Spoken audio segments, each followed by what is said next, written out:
नमस्कार, मैं आपका दोस्त एडवोकेट अमित कबीर।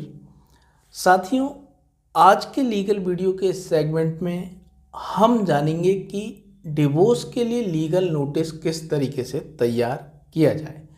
जो लीगल नोटिस भेजा जाता है डिवोर्स के मामलों में, चाहे डिवोर्स यहाँ पर म्यूचुअल कंसेंट के आधार पे हो, चाहे गिल्ट थ्योरी के आधार पे हो, दोनों में ही यहाँ पर आप लीगल नोटिस भेज सकते हैं डिवोर्स के लिए। तो वो लीगल नोटिस आप किस तरीके से तैयार करेंगे, वो आज हम इस वीडियो में जानेंगे। पूरा आपको बना के दिखाएंगे लीगल नोटिस, और उसके ज़रिए आपको समझाएंगे क्या क्या महत्वपूर्ण यहाँ पर चीज़ें आपको, क्या क्या सावधानी आपको बरतनी है। तो दोस्तों, आप एडवोकेट हैं, लीगल नोटिस अपने पक्षकार की तरफ से उसके जीवन साथी को भेजना चाहते हैं डिवोर्स का, तो आपको यहाँ पर कानून की ठीक से जानकारी होनी चाहिए। तो दोस्तों, आपको कुछ सावधानी बरतनी है। आप जब भी इस तरीके का डिवोर्स का कोई लीगल नोटिस भेजें तो सबसे पहले तो आप इसके संबंध में जो भी कानूनी प्रावधान है वो पढ़ लें। जैसे कि हिंदू रिलीजन के अनुसार शादी के बाद 1 साल का यदि समय पूरा नहीं हुआ है तो आप यहाँ पर डिवोर्स नहीं ले सकते। ये आपको महत्वपूर्ण पॉइंट मालूम होना चाहिए। दूसरी बात कि ये it is not mandatory provision to send legal notice.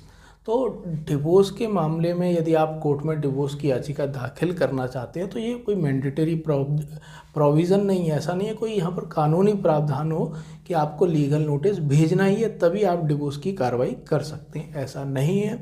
आप बिना डिवोर्स का नोटिस भेजे भी आप यहाँ पर कोर्ट में डिवोर्स की कार्रवाई शुरू कर सकते हैं। दोनों ही तरीके के डिवोर्स की कार्रवाई आप शुरू कर सकते हैं। लेकिन आप म्यूचुअल कंसेंट के आधार पर डिवोर्स की कार्रवाई करेंगे तो दूसरे पक्ष को भी यहाँ पर राजी होना चाहिए, दोनों ही पक्षकार राजी होने चाहिए। और आप गिल्ट थ्योरी के आधार पर डिवोर्स की पिटीशन दाखिल कर रहे हैं तो आप स्वतंत्र हैं, दूसरे पक्ष की आपको कोई सहमति की ज़रूरत नहीं है।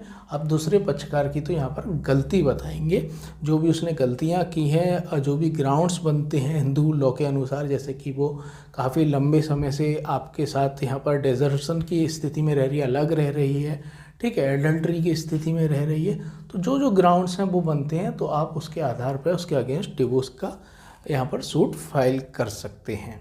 तो दोस्तों, आप समझी गए कि डिवोर्स का जो लीगल नोटिस है it is not a mandatory provision. ऐसा नहीं है कि जो कॉज ऑफ एक्शन है वो अराइज ही नहीं होगा इसके बिना, कि आप जब तक लीगल नोटिस नहीं भेज देते आप डिवोर्स की कार्रवाई कोर्ट में शुरू ही नहीं कर सकते। ऐसा कोई प्रावधान नहीं है।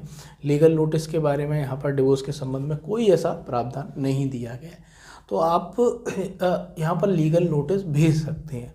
तो लीगल नोटिस भेजने के क्या फ़ायदे हो सकते हैं वो थोड़ा हम समझ लेते हैं। तो दोस्तों, जैसा कि म्यूचुअल कंसेंट के आधार पर यदि आप डिवोर्स चाहते हैं और आपको लगता है कि दूसरा पक्ष भी हो सकता है कि ये चाह रहा हो, ठीक है, अभी वो सामने से नहीं कह पा रहा हो लेकिन अंदर ही अंदर वो भी चाह रहा हो कि म्यूचुअल कंसेंट के आधार पर हम डिवोर्स ले लें, तो आप अपने अधिवक्ता के माध्यम से जब लीगल नोटिस भिजवाएंगे कि हम म्यूचुअल कंसेंट के आधार पर डिवोर्स यदि आप चाहती हैं तो आप इसका रिप्लाई दें।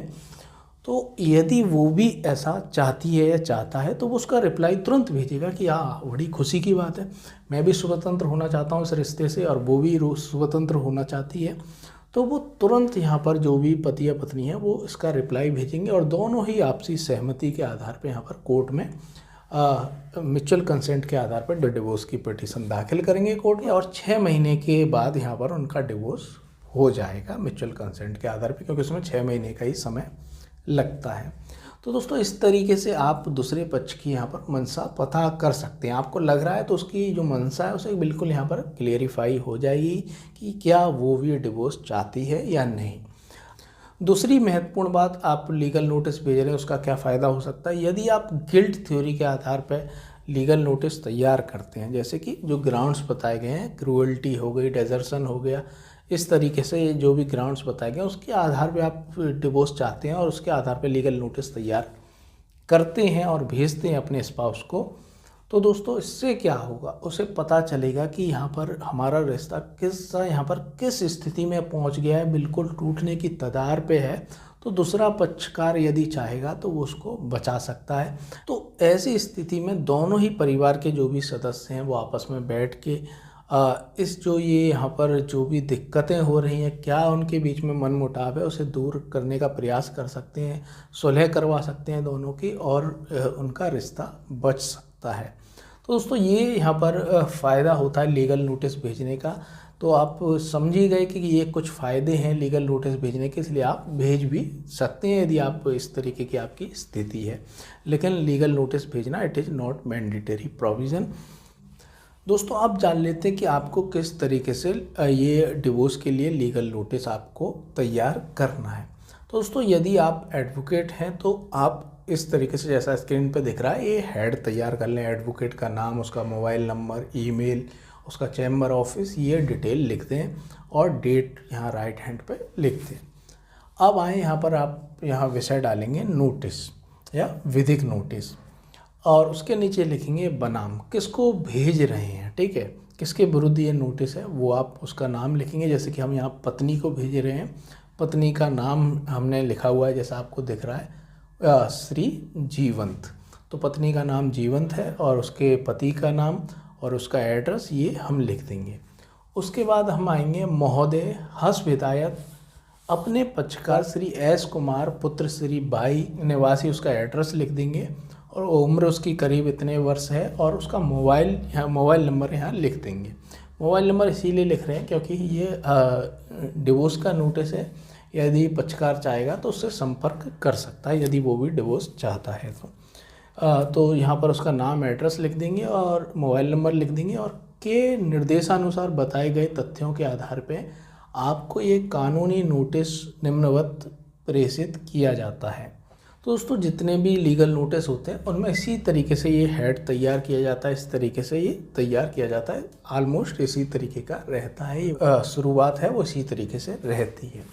अब आप पहला पॉइंट लिखेंगे यह है कि आप नोटिसी मेरे पक्षकार की पत्नी हैं, तो उसका रिश्ता क्या है आपके पक्षकार से वो बता देंगे। उनकी शादी कब हुई, शादी दिनांक इतने को हिंदू रीति रिवाज के अनुसार आगरा में संपन्न हुई, किस स्थान पर हुई वो लिख सकते हैं आप।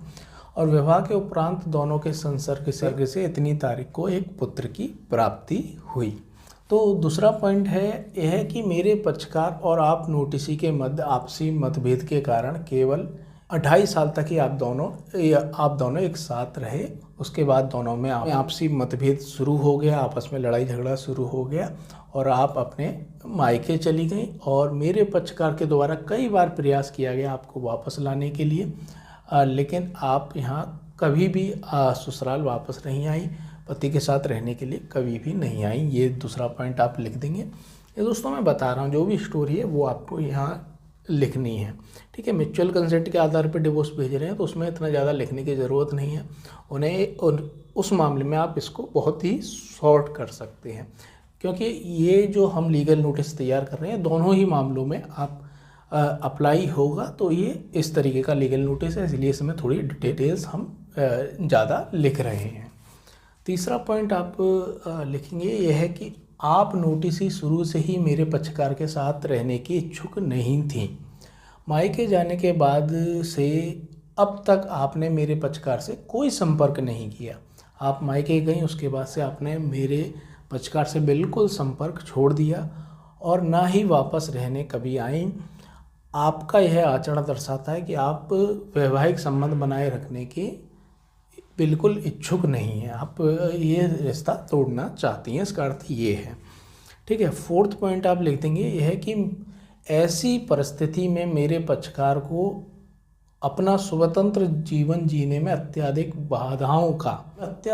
बाधाओं का सामना करना पड़ रहा है, जिससे उसकी मानसिक शांति और सामाजिक प्रतिष्ठा भी प्रभावित हो रही है, ठीक है। ये आपके नोटिस के सारे पॉइंट तैयार हो गए। अब लास्ट में जो आपको महत्वपूर्ण चीज़ लिखनी है, अतः आपको इस नोटिस के माध्यम से हस्प हिदायत दी जाती है कि यदि आप नोटिसी मेरे पक्षकार से आपसी सहमति के आधार पर तलाक चाहती हैं, यदि आप नोटिसी मेरे पक्षकार से आपसी सहमति के आधार पर डिवोर्स चाहती हैं, म्यूचुअल कंसेंट के आधार पर डिवोर्स चाहती हैं, तो इस नोटिस की प्राप्ति के 15 दिन के भीतर मेरे पक्षकार या मुझसे संपर्क करें, ठीक है। मुझे अपनी सहमति बताएं अन्यथा मेरा पक्षकार 15 दिनों के बाद विवाह विच्छेद की याचिका माननीय न्यायालय पारिवारिक न्यायालय के समक्ष प्रस्तुत करने के लिए स्वतंत्र होगा। ठीक है, वो गिल्ट थ्योरी के आधार पर, यदि वो म्यूचुअल कंसेंट के आधार पर डिवोर्स लेने को राजी नहीं होती है तो वो क्या करेगा, उस पर दूसरा ऑप्शन है वो गिल्ट थ्योरी के आधार पर जो भी क्रुएल्टी का ग्राउंड है, जो भी ग्राउंड्स बताए गए हैं हिंदू लॉ के अंतर्गत, तो वो उसके आधार पर ये कोर्ट में गिल्ट थ्योरी के आधार पर डिवोर्स की पिटीशन दाखिल करेगा। आप लास्ट में नोट करके लिख सकते हैं कि इस नोटिस की एक प्रति मेरे कार्यालय में रिकॉर्ड और भविष्य की कार्रवाई के लिए संरक्षित की गई है। ठीक है, एक ऑफिस में इसकी कॉपी रख ली गई है। ये आप पॉइंट लिखना चाहें तो लिख सकते हैं दोस्तों। और लास्ट में आपको लिख देना है भवदीय। जो भी एडवोकेट हैं वो अपना नाम लिखेंगे, ठीक है, अपने सिग्नेचर करेंगे, स्टैंप लगाएंगे और इस नोटिस को भेज देंगे दूसरे पक्षकार को। दोस्तों कैसा लगा आपको ये वीडियो, कमेंट बॉक्स में कमेंट करके ज़रूर बताएं।